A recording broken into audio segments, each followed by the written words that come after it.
Hi, I'm Becky from Crafter's Companion, and this is one of our latest sewing templates. So this is the double pouch organiser, and it is going to help you make one of these fantastic organisers with little slots for you to put in your paintbrushes or your pens, so you can really get organised and get all your crafts supplies all in the right place.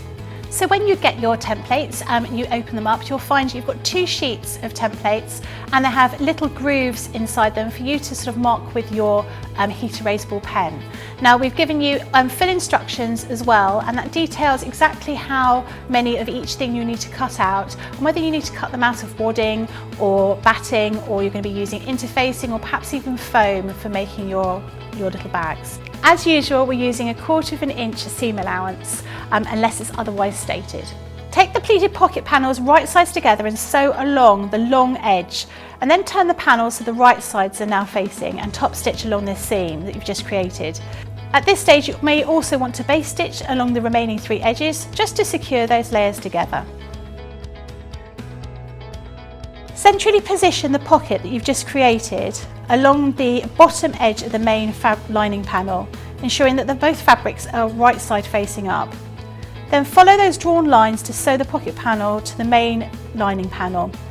You just want to then fold the pocket panel, sort of give it a little bit of a wiggle to create some pleated pockets, and then pin those well, and then sew down both sides and to the bases of the pockets. When you've finished, trim the pocket corners to match the curve of the main lining panel. Next, we're going to take a main outer panel, and we're going to secure it with 3 snap fasteners, 2.5 inches down from the long top edge at 3-inch intervals. Next, we're going to do the zip. Lay the zip face down along the long edges of the main outer zip panel. Now place one of the lining main zip panels right side facing down on top. The right sides of the outer piece and the lining should be facing the zip, sandwiched in between. Pin it really carefully, and then using a zipper foot, stitch as close to the zipper teeth as you can, taking care not to sew into them. Repeat this with the other side of the zip. Place the lining gusset right side facing up, and then lay the zip panels that you've just worked on facing up too.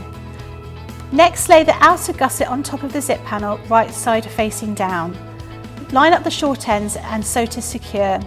Before you're stitching, check the zip panel and gusset will fit around the main panel. Once you've done that, you need to turn the panel so the right sides are facing out. And at this stage, you may want to base stitch around the edges just to secure the layers together. You then want to find the centre point of the zip panel and the gusset, and mark those with the centre points on the main outer panel too. With the zip open, right sides together, pin the gusset and zip panel around the outer main panel. Slip into the panels if you need to around the corners, just so you've got a little bit of ease. Sew around the edges to secure the layers. Take the pocket panel that you did at the beginning and mark the centre points on that. Now take the piece that you've just been working on and flatten it, tucking the zip panel and the gusset right into the centre. Lay the lining panel on top, align all the points and pin to secure. With the right sides together, sew around the edge of the outer and lining panel with the zip panel and gusset sandwiched in between them. And remember to leave at least a 6-inch turning gap in the base of the bag.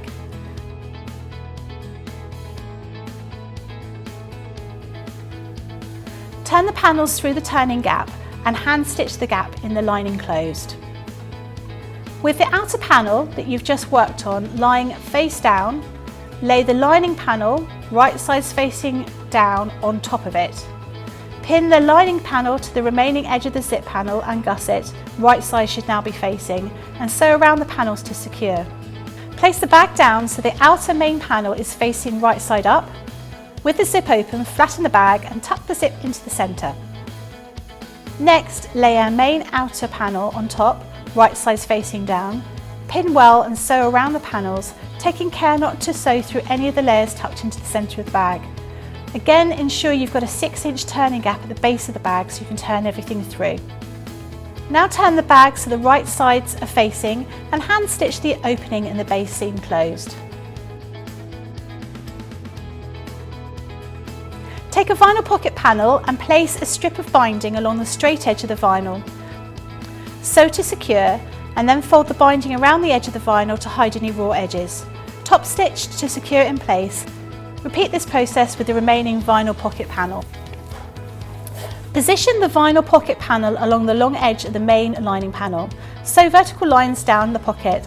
Sew vertical lines through the pocket and lining panel, and you can sew as many of these as you like. So multiple if you're going to be using it for storing paintbrushes, but if you're going to be storing larger things like scissors, you may only want to use 3 or 4. Repeat this process with the remaining vinyl pocket panel and lining panel. Then you're going to take your large zip and sandwich one end of the zip between the zip gusset outer and lining piece.